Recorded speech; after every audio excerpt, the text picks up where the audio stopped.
So as I already mentioned at the beginning of this, I'm going to be speaking about something that's a little bit different to kind of what you normally see in SEO. And I'm going to be talking about cognitive biases and how to use that kind of knowledge and some of these psychology theories to improve our SEO knowledge, how we understand people. Because the better that we understand people, the better we can do SEO. So hopefully I'm going to prove to you or show you how it's done. So a little bit about me. My name's Sarah. I'm the digital marketing director and I work for a company called Dragon Metrics. Surprisingly, my talk's not about SEO technology or anything related to Dragon Metrics. But yeah, let's get started. So I thought I would give you a little bit of an introduction to who I am. So I decided about 4 years ago that I was going to ruin my life and go back to school and study psychology. I've been in SEO for about 12 years, and at that point I kind of had a bit of a crisis and was like, nope, I'm going to leave it. I'm going to become a clinical psychologist. 4 years later, I've decided, nope, probably clinical psychology isn't for me, and I'll probably just stay in marketing and, mix SEO and psychology. But anyway, here I am with some psychology talks on SEO. I did study digital marketing as well. I used to have my own agency based in Dublin, and it was actually, voted the best startup in Ireland, surprisingly. And I've also been named Northern Ireland's Young Business Personality of the Year. I have lectured at University of Strasbourg, where I used to teach master's students international marketing and SEO. And I'm also the founder of Neurodivergence in SEO, which is a community group for neurodivergent people working in SEO to try and, increase access to things like training and so on. Now, the reason I'm telling you this is not because I want to appear up myself and, go on about how amazing I am and what sort of qualifications I have and what lovely experience I have.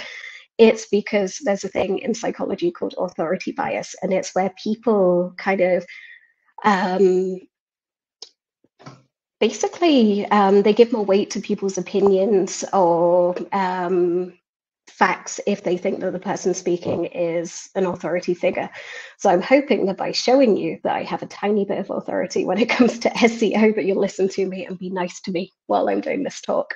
But it's also useful to know in SEO as well, because when you're writing content, there's been quite a few debates in the past about, should we have authors written on blog posts? Should we include anything, even if it's not a ranking factor? But by having it in there, you can show that the people who are writing are like authority figures in the industry, and therefore, your target audience will listen to them more.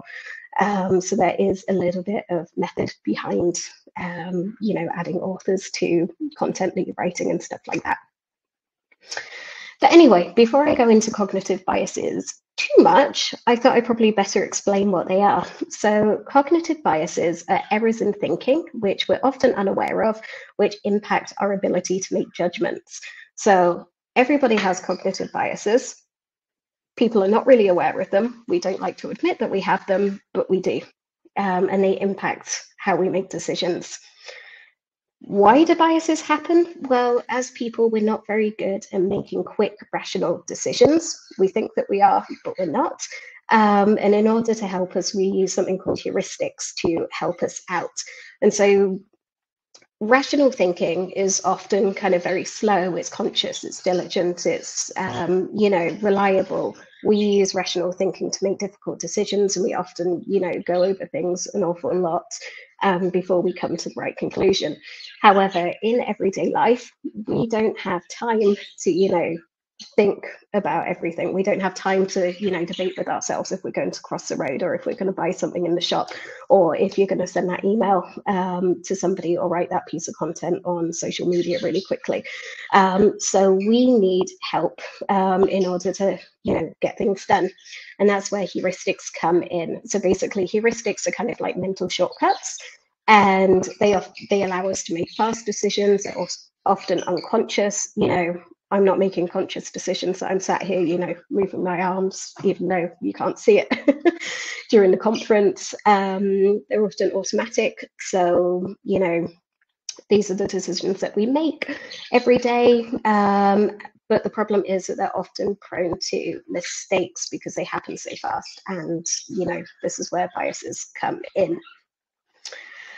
So why am I even speaking about this and making decisions? Because obviously in SEO, we spend lots of time going over data, we spend lots of time going over stuff. And of course, we use our most rational decision making whenever we're doing SEO. Unfortunately, we don't. I wish we did.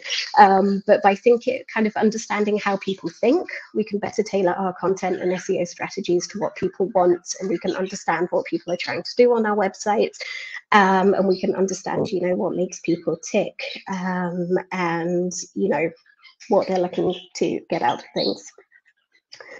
So I'm going to go through a couple of, you know, different cognitive biases that we see in marketing quite a bit, explain them to you, show you how they work in the marketing world. Then I'm going to go into one called confirmation bias in a little bit more detail. And then at the end, I kind of did a bit of a survey experiment kind of thing. So I'd like to show the answers of that with you. So let's get started and take a look at anchoring bias. So anchoring bias is what happens because people place more value on the first piece of information they see. And then they kind of use that as a benchmark moving forward. Even if it's, you know, something that's not so relevant, people still use that first piece of information moving forward. And this is why in marketing, you see, for example, prices and sales and people selling things before 99, because the 4 at the front of the price looks better than if you said like $5 or something like that. So here you can see it in practice. You've got 2 teddy bears, both cost $4.99, but because one of them cost $5.99 before, it's in the sale, people automatically think that they're getting a good deal. And they like, you know, teddy bear on the right more, even though there's no difference to the one on the left. As SEOs, you know, our job is to make sales. We want people to convert on our website. So using these kind of little tricks in the content and in pricing strategies and things, or even just, you know, especially in e-commerce stores, letting clients know about this sort of thing can really, really help increase conversions and sales online. Another really good, you know, example of this is the Apple Store. So Apple are really, really good at using some of these little tricks, and you'll see a couple of their examples showing up a bit more. But what Apple does is when they're marketing their iPhones, they put the most expensive price first. Because of where I am, it's a lot easier for me to get onto the checkup site. So apologize if some of these, you know, our currency seems a bit weird. But basically for the iPhone 15, they're charging nearly 30,000 Czech crowns, which is about 2,000 Czech dollars, if I work it out roughly in my head. And then they kind of go down in price. So it goes down to 23,000, then down to 20,000, and then the, you know, the basic iPhone is 12,000. Based on wages here, 30,000 is, depending on where you live, roughly a whole month's salary for somebody out here. So the iPhone 15 is really, really pricey. But when you put it into perspective and then you see the price of the iPhone, you know, the one at the bottom for 12,000, you're like, oh my gosh, that is a really, really good deal. Because instead of paying 30,000, I'm just paying 13,000. When actually, you know, spending 13,000 Czech crowns on a phone, which is about $500, $600, is still really, really expensive. So they kind of do these things just to, you know, play with your mind a bit, and you can do this on websites. So whenever you're rewriting, you know, writing copy for pricing pages or doing things like that, you can put the prices of the most expensive thing first. This works really well for SaaS brands as well, and lots of SaaS brands do it with their monthly pricing. So have the most expensive one first, and have the cheaper ones on the right, and basically lead people to the one that you want to sell. but make it look cheaper. So moving on to the next cognitive bias that we're going to look at, it's called mere exposure effect. And basically how mere exposure effect works is that people tend to like and believe things that they're familiar with. So you can see in this little diagram that you've got, for example, familiar things, you've got unfamiliar things, and you've got things I like. People don't like kind of what's unknown to them. So this plays like an even bigger role in society than just marketing, because this is why, for example, people, I would say people kind of have certain rhetorics, for example, anti-immigrant rhetorics, because they're not used to different nationalities, so therefore they're unfamiliar with them, therefore they decide that they don't like them because they're different. So it's a really big problem that we have, and in marketing as well. Again, this causes a big problem because people literally will choose a brand that they're familiar with just and decide that they like them. So this is where kind of advertising is really important, and getting your brand name out there and brand awareness, and basically getting people to know your brand is really important, because people will like you if they know you. This cognitive bias also has a massive impact with, or has a massive relationship with impulse buying. So that's why when you're at the shops and you're going to the checkout and you see all of the bars of chocolate, or you see basically cheap stuff for €1 or something like that, that you possibly wouldn't buy and didn't intend to buy, but you buy it because you see it and then you decide that you need it. So this can also work online as well. And a really good example of companies doing this is Sephora. So whenever I go and choose, for example, my foundation and my makeup that I want to buy, it will automatically show me products related to what I bought, which I haven't bought yet. And it always reminds me, oh, I haven't bought concealer, or oh, I haven't bought my, powder or my lipstick. So you end up buying the stuff because you see it, you decide that you need it. So again, if you're working for e-commerce brands, or you're writing content or product descriptions or things like that, these are the sort of features that you can have to increase sales and get people to, spend more on your websites, and then in turn, get extra brownie points and buy in. So moving on is the framing effect. So the framing effect is that people react differently to things depending on how they're presented. So there's so many different ways that the framing effect comes into play when it comes to marketing. But you can see an example here on the left, that you can see that, for example, these two yogurts or ice creams, or whatever you want to think they are exactly the same. One says 20% fat, one says 80% fat-free. The one that says 80% fat-free is more popular because it's got a more positive, it's got more positive wording. People don't want to focus on the fat because it will scare them.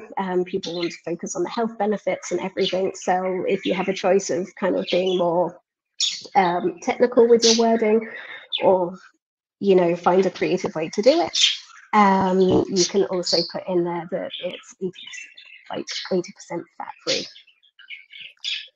Sarah, excuse me, just a Yes. second. Many people are listening, maybe birds, so they tell us if we can fix that.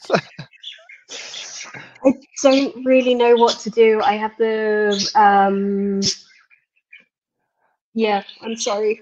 I'm so sorry, yeah, because I see that in the chat, and many people, they can't listen you very well. Yeah, no, I live in the countryside, so it's a bit difficult to, turn off the nature sounds. Oh. I can try turning my headphones off and seeing if, you can hear me better by speaking into the microphone. Should we try that?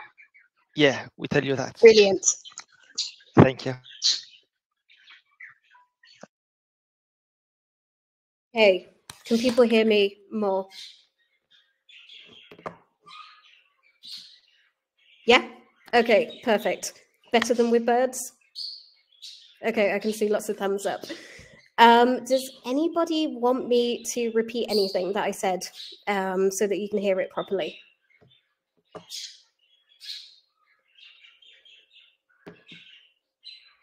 Okay, so if people can, brilliant. So if people can heard everything, I'll continue. So we were talking about, the framing effect and people reacting differently to things depending on how they're presented. So there's loads of different ways that this impacts marketing. So another good example, you can tell that I've stuck with Apple on this, is kind of their original ads for the iPods. So you can see that they had iPod, and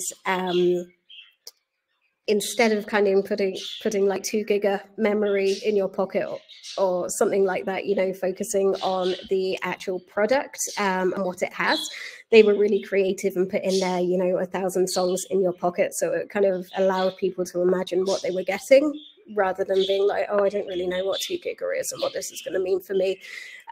So it worked out as being kind of one of those pieces of copywriting that we still talk about now, even though iPods, I remember them when I was an early teenager, so quite a long time ago. But yeah, when it comes to writing copy, this is really important for SEO as well. If you want people to convert, if you want people to do things, always mention how your product or service can make somebody's life better. So try and phrase your content like that, rather than focusing on, specific technical things about your products. Always focus on the advantages of your products, because again, people don't want to listen to the negatives. They don't want to hear you talking, bad-mouthing competitors and things like that. Focus on the advantages, what it brings to, people. And most importantly, invest in good design and invest in good website design, because people, even if you have the best product or service in the world, if you have an ugly website, people are going to get a really, really bad first impression of your business. And I'm an international SEO consultant, and this was really true when it came to things like translation. So whenever I worked with websites from, some really big brands, and they, had really, really bad translations because they were really literal, people would actually leave because it doesn't make a good first impression. It doesn't show that, people are cared about. So do think about that when you're SEOing, and especially using international SEO and things like that. Next bias that we're going to take a look at is availability bias. So availability bias is when people tend to make decisions based on information that they have ready available. So people don't like searching for information. People are quite lazy when it comes down to doing research and things like that. So you'll see here in the diagram, you've kind of got a circle that represents all information. You have a little bubble within that shows kind of what you use to make a decision. People don't take into account all of the information. What they tend to focus on is kind of the most recent thing that they've heard about, most frequent stuff that they hear about. Normally it's extreme opinions, and also very negative as well. So this is why it's really, really important that if, for example, you do get some bad press, you nip it in the bud straight away. Because if people start talking about your brand and saying, nasty things, and then that spreads like wildfire, especially on social media, and how things work nowadays, people will remember kind of the most recent thing that they heard about you, the most negative thing that they heard about you and your brand. And they won't kind of sit down and make a rational decision weighing up the pros and cons, because people just, make decisions very quickly. This is how it impacts marketing. So people often go for the brands that they know, ignoring the benefits of the less known brand. This is something that I have to deal with every day in my job, because when it comes to SEO tools, for example, everybody's heard of SEMrush, everybody's heard of Ahrefs, but not very many people have heard of Dragonmetrics. So, most people tend to go for SEMrush or Ahrefs because they know the brand. Even if they're not 100% happy with it, they go for that brand because they know it. Whereas, Dragonmetrics has some great features. I mean, all of the 3 SEO tools are great, but because we're the less well-known ones, we're at a bit of a disadvantage. So marketers, this is where it's really, really important that, get people to know your brand. always make sure that you're making a good impression so that you don't get talked about for the wrong reasons, and also, you know, get your name out there, and things like that.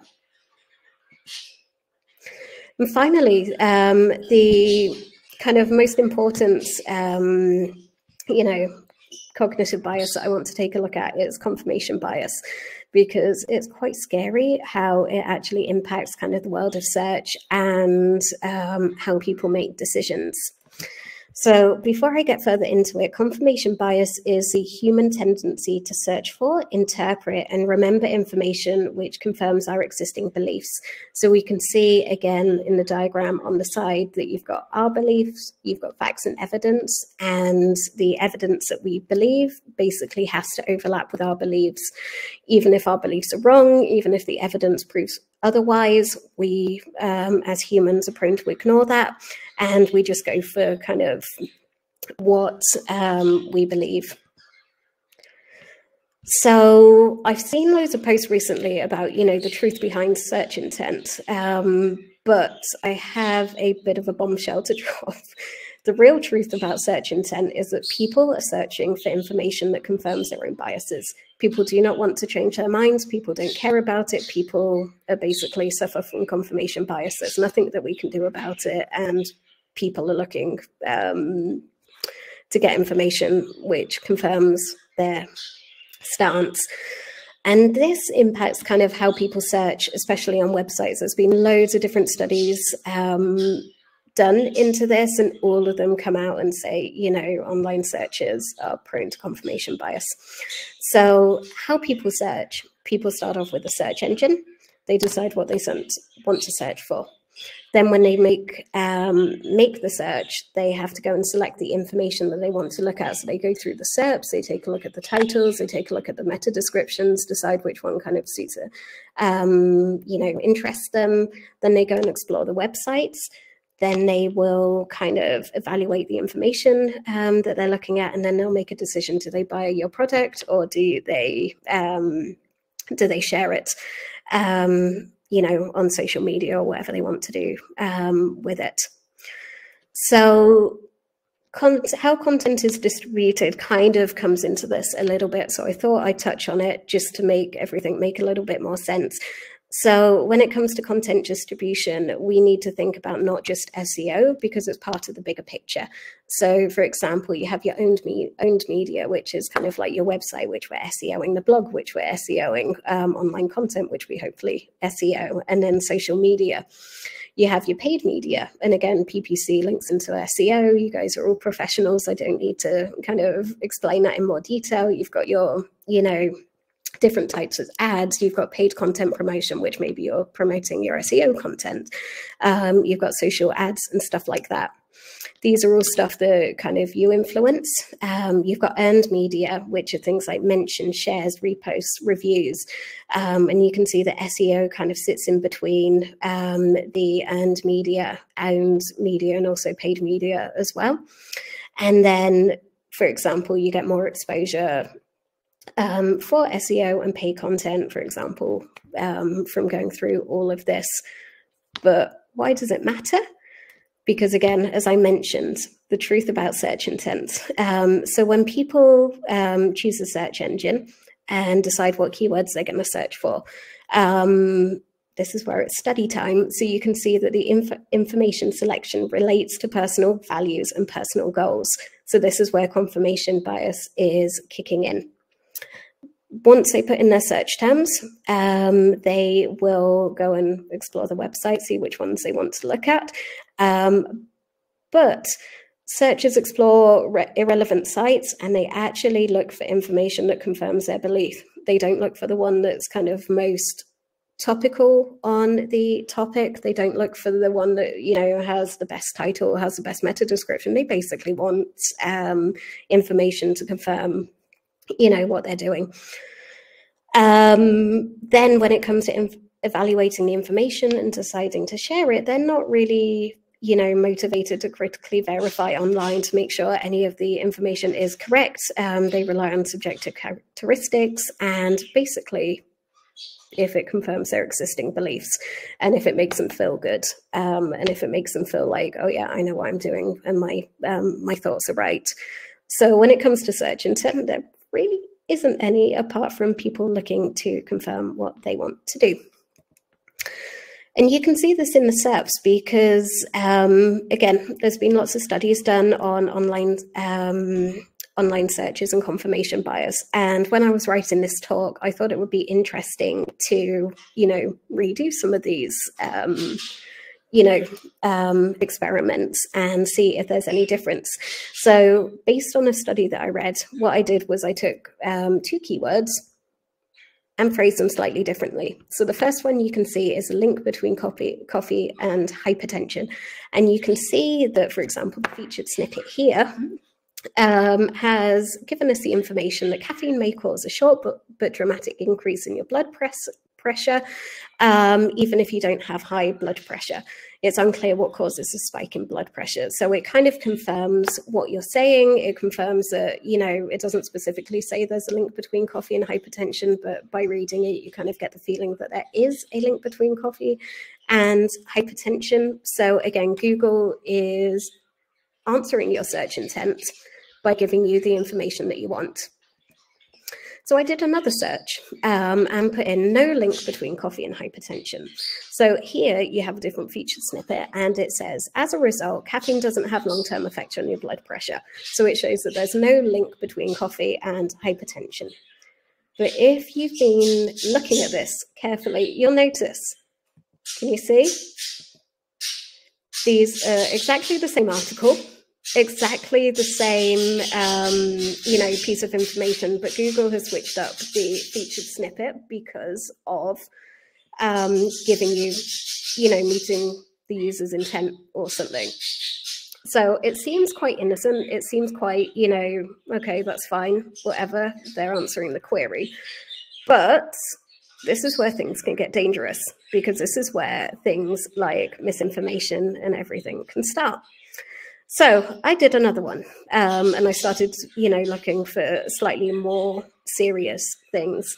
So I did a search on children not getting seriously ill with COVID. So this is one that basically is quite close to my heart, because during the COVID outbreak, my daughter ended up in intensive care when she was 8 because COVID spread to her heart. And I was so sick of getting told, oh, children don't get COVID or anything like that. So I typed in children not getting seriously ill with COVID. So here's a featured snippet. As a rule, infants and young children rarely develop severe or enduring cases of COVID-19, and those who do almost invariably suffer from some other serious medical problem. My daughter didn't. She was absolutely healthy, no other medical problems. But you can see the featured snippet that Google is giving you is confirming this belief that children do not get COVID, children do not get seriously ill with COVID. However, when you type in serious side effects of COVID in children, you can see that there's no featured snippet, but it does say children usually have mild or no symptoms, but can develop severe symptoms or a life-threatening inflammatory condition. So this is slightly more honest. This slightly more kind of relates to actually what's going on and what's backed up medically. But yeah, again, Google is giving you what you want, and it's just confirming people's biases, even if they're wrong. This is where things can kind of get a bit dangerous, as I mentioned, because there's a theory called social identity theory. I'm not going to go into the ins and outs of it for too long, because otherwise we'll be here forever. But basically, people have their own personal identities, and with that, they create a social identity. And people create their own social identities based on their beliefs, kind of groups that they belong to. So this is where you have things like, cat people, dog people. This is where you have different groups like, oh yeah, I'm a fan of Liverpool, or I'm a fan of this, or I like rugby, I don't like rugby, that sort of thing. So again, quite innocent at the beginning, but it does have a bit of a dark side, because once you know, we talked about heuristics at the beginning and people making mental shortcuts. Well, to make mental shortcuts, people categorize each other and they put people into groups. So, for example, if somebody goes down the road and sees somebody wearing a dress, they're like, okay, that's a woman because they're wearing a dress, even though they might not be a woman. Or that's a man in a suit, he must be a businessman, even though he might not be a businessman, something like that. So we categorize people and things to make it easier for us to understand what sort of little box they fit into in our brain. So this is where people start looking for differences in social identity. So they kind of build people into different groups. So again, this is where you get the cat people versus dog people, or you get the kind of football fans versus rugby fans. You get different nationalities. So you get, for example, X nationality versus Y nationality. And because basically people use these social groups as a way of kind of building their self-esteem, and people get, what's the easiest way to put it? Basically, people feel good being in a group and backed up by people who feel the same way as them. So when they do this categorization and when they start forming different groups, you know, they automatically form a preference for in-groups, which is groups that they belong to, and they automatically form a dislike for out-groups.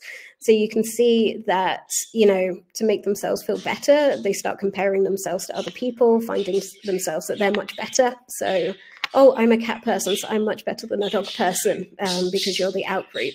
And then that leads to comparison, stereotyping, discrimination, and quite nasty things, because that's when people are like, oh, you know, foreigners are the out group, so I'm anti-immigration. And you can see how this is all playing out with kind of like anti-immigration processes and the far right protests and the far right raising in popularity around the world. And also, like, this is kind of the theory that kind of caused the Holocaust and things like that. So, you know, it's kind of scary.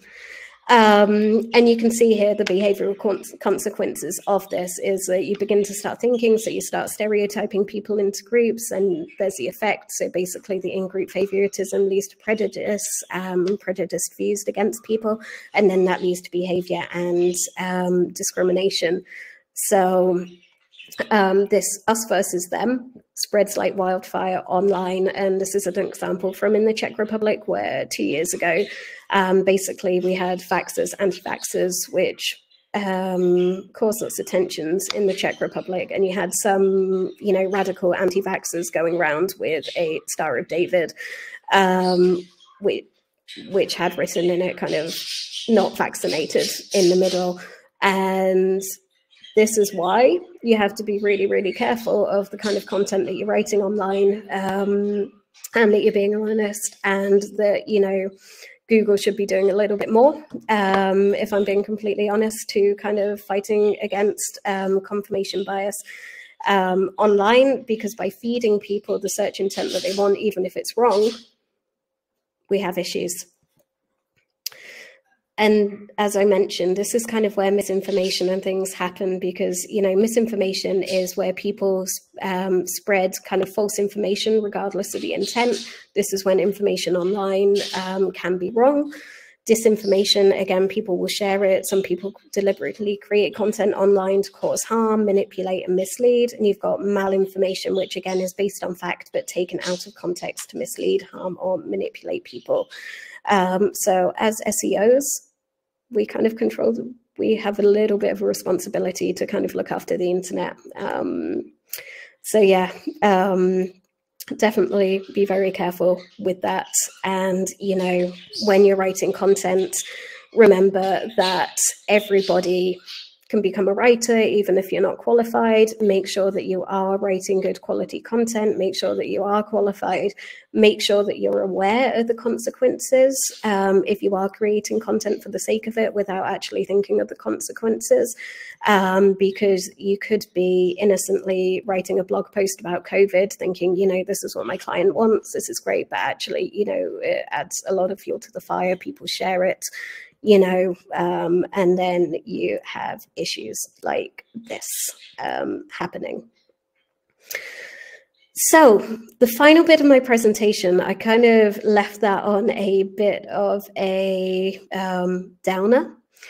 I wanted to look at if AI is biased, because as an industry, lots of people are very quick to jump on the AI bandwagon, when actually, even though AI isn't a person, it can definitely still be biased. So I did this experiment on about 150 SEOs based in the Czech Republic. I'd be really interested to kind of do this again and see, if the results kind of are the same around the world, depending on, what different countries or what different people think in different industries. So I came up with a questionnaire to kind of see, how people trust AI, and if, how this links into some of the confirmation biases that we looked at today. So a little bit about the demographics. So 20% of the people who answered were in-house, 38% were freelancers, and 42% were agency folk. So it's quite a nice mix across the kind of SEO spectrum. First question that I asked people was kind of how often do they use AI? So you can see that 47% of people said often, 50% said sometimes, and 3% said never. So in the Czech Republic, people like AI, people in the SEO industry, especially, like really, really jumped on it and really, really use it. And it's a massive part of conferences in the country when it comes to SEO. So this kind of isn't a surprise. And I asked people, do you fact check the output every single time you use AI? So 55% of people said yes, 45% of people said no. So this is where you can start seeing some of the problems. I also asked them, have you used AI to inform a decision? So 70% of people said yes, 30% of people said no, that they hadn't. So this all plays into availability bias, because people make decisions based on information that is readily available to them, but don't check if it's correct or useful. So you can see this here in the results that, 70% of people have used AI to inform a decision. Not everybody checks that, the content is true or, non-biased or it's actually correct. And as we know, the information quite a lot of the time isn't correct. So again, we're prone to availability bias because we think that because this information comes quickly, we don't need to check it. And that's where, things start having problems. So moving on, I asked, true or false, as AI has been trained on millions of data points, it's fully represented in the Czech Republic. Of the population in the Czech Republic. So 74% said false, 26% said true. And to be honest, this is pretty accurate because Czech Republic has a small population. Most of the training data and things for AI comes from the US. So you can't really say that, for example, in certain countries that the output and everything is representative of a certain population, especially the Czech population. So I decided to kind of whittle down on that a little bit more and look into other populations. So I asked them, you're optimizing a site that says it sells earplugs to autistic adults and parents of autistic kids. Would you use AI in any part of the process? And 71% said yes, 29% said no. I also asked them, you're working on a site for a Vietnamese food import business. Would you use AI as part of your workflow? 82% said yes, 18% said no.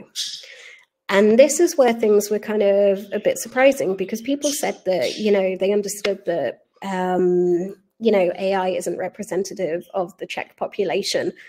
So how can AI be representative of the autistic population in the Czech Republic, which is much, much, much, much less?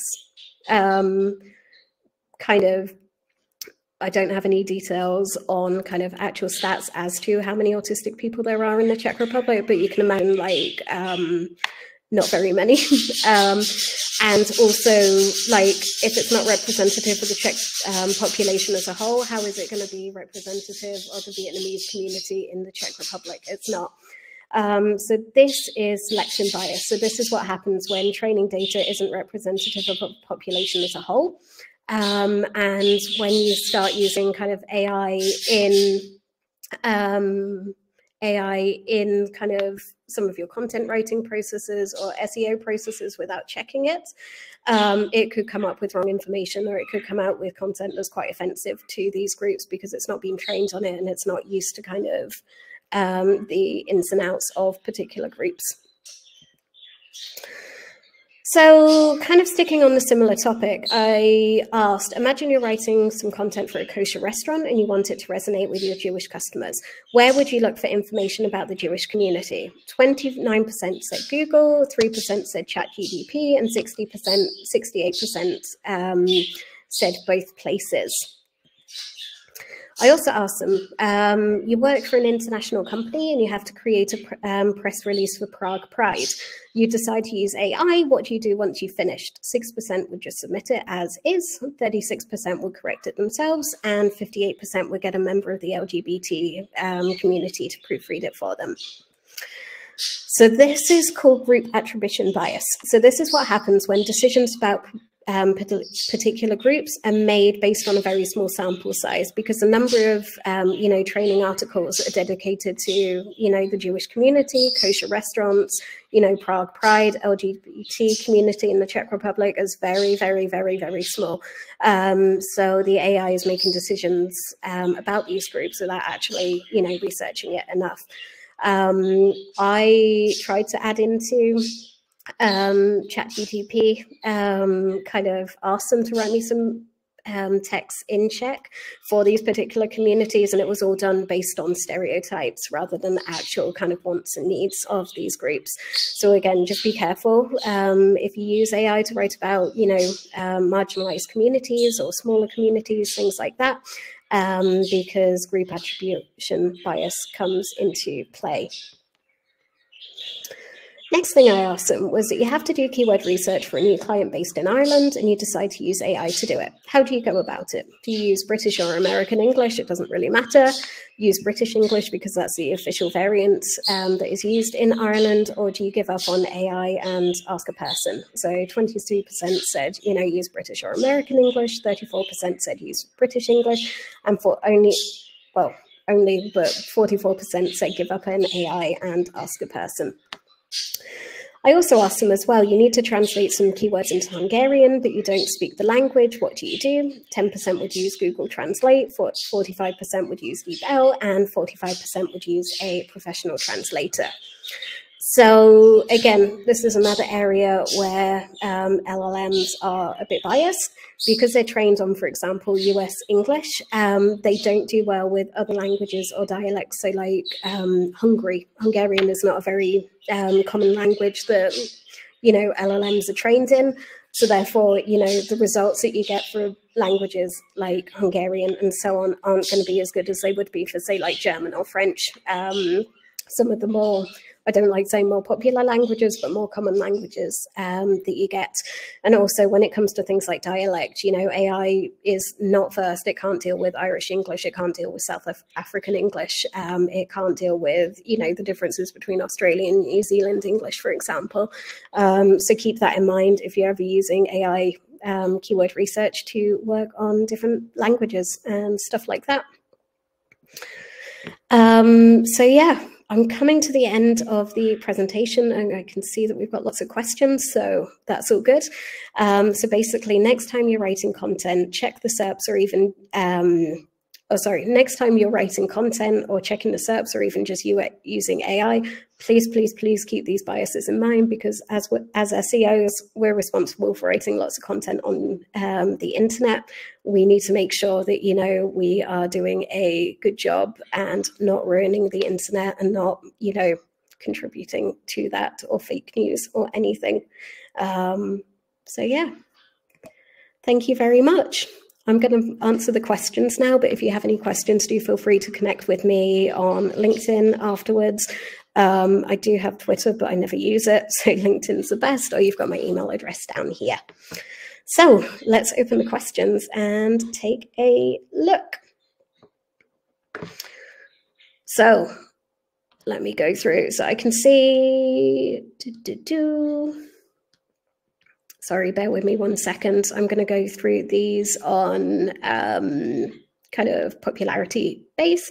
So let's get started with Jose's. So let's start. So the truth about search intent: how can we frame our value prop into our target market search behavior if they are only taking into account their own set of beliefs when conducting a search, whether that is informational, navigational, transactional? This is kind of a really tough one, but this is where you really need to understand your target audience. So you really need to understand kind of what sort of services they're buying, what sort of things that they believe in. So like using my work as an example, I know that the content that I have has to be geared up to people who are more prone to use SEMrush or Ahrefs or different SEO tools that they've heard about before. And basically I am going up against, you know, them wanting set features from certain tools and, you know, having arguments based on them. So I really, really need to give people kind of spoon feed them and use, you know, use that competitor analysis and sort of things when I write my content. So again, just research, find out kind of what their confirmation bias is, if you can, by doing focus groups or, you know, questionnaires with people. And then that will definitely help. And then you can kind of get in the mindset into what they're looking for and then target your content around that. Okay, so who have we got next?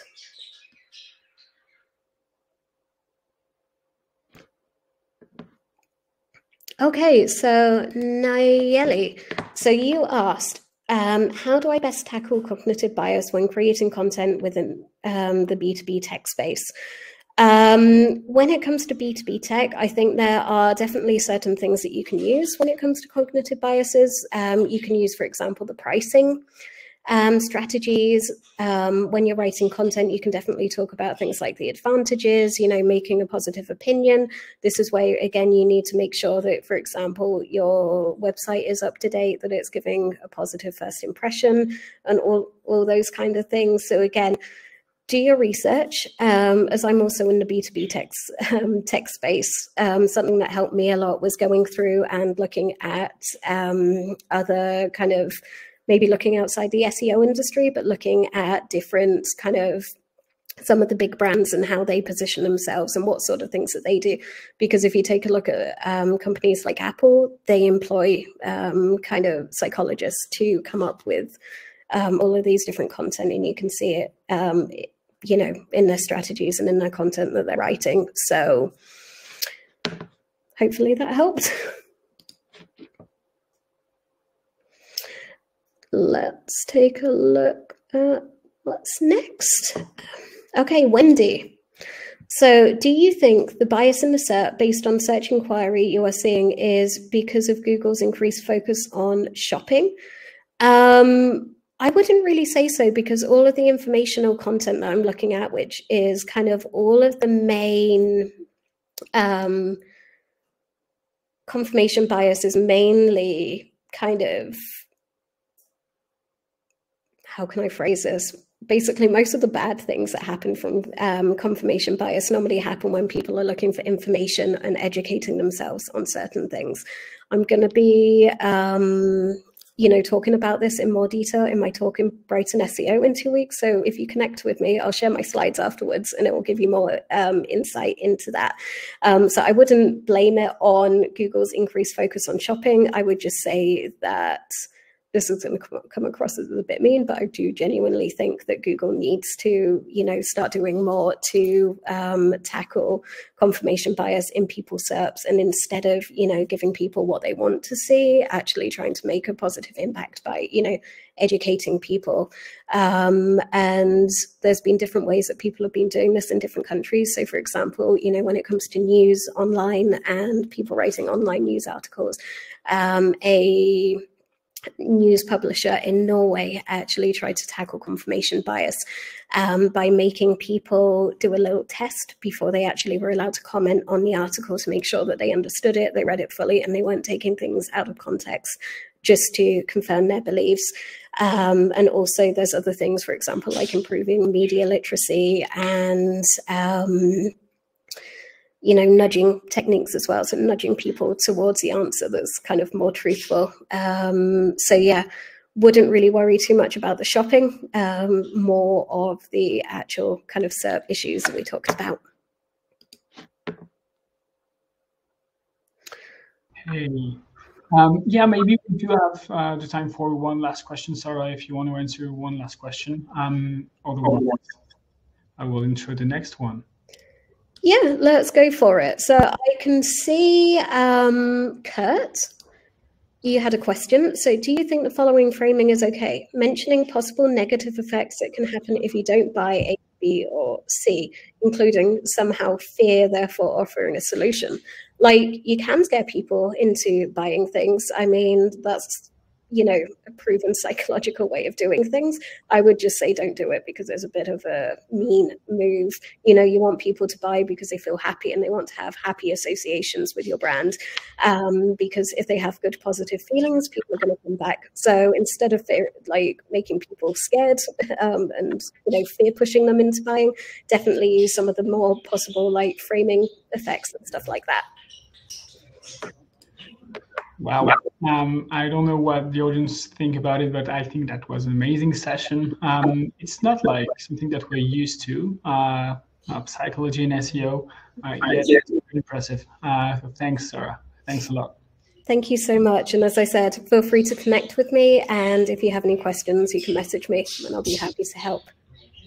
Okay, so go for it. Go talk to Sarah. I think we're going to have a little break, and then we're going to come back with Evan to talk about marketing data and how to use data to make the best decision possible.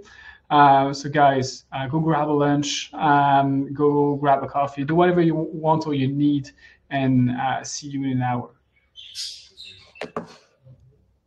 See you soon, guys. Bye. Bye. In 20 minutes. Oh, I'm sorry. There is, I was mistaken. It's in 10 minutes. It's not an hour. We don't have time to take lunch. Sorry about that. So yeah, at 2 p.m., I don't know what happens. At 2 p.m., let's go, can connect, but you can go grab a coffee. You have time for that. See you soon, guys. And again, thanks, Sarah.